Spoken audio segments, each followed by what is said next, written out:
কেরাত শুদ্ধ হলে প্যান্ট শার্ট নিয়ে ইমামতি করা যাবে কিনা? প্যান্ট শার্ট অথবা টি শার্ট প্যান্ট পরছেন আপনি, মানে পাঞ্জাবি পায়জামা টুপি আপনার মাথায় নাই, গায়ে নাই, তাহলে আপনি ইমামতি করলে নামাজ হবে কিনা? উত্তর হলো, যদি আপনার কেরাত শুদ্ধ থাকে, নামাজের মাস্তামাসাল আপনি মোটামুটি জানেন, তাহলে আপনার ইমামতি করা জায়েজ হবে। আপনার পিছনে কেউ নামাজ পড়লে তার নামাজও হয়ে যাবে। মূলত এগুলো তো বিচ্ছিন্ন, যখন কয়েকজন মিলে জামাত করেন তখনকার ব্যাপার।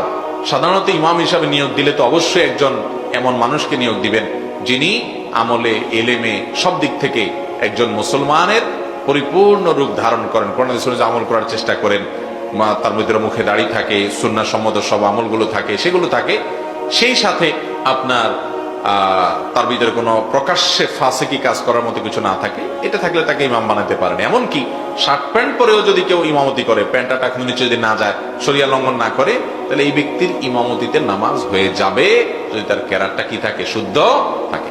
আমরা অনেকে টেনশন করি যে ইমামতি করতে বোধহয় মাদ্রাসা না পড়লে ইমামতি করা যাবে না। না ভাই, বিশেষ করে হ্যাঁ, নিয়মিত ইমাম হিসেবে নিয়োগ দিতে অবশ্যই হাফেজ আলেম দেখে নিয়োগ দিবেন, সেটা তো বটেই।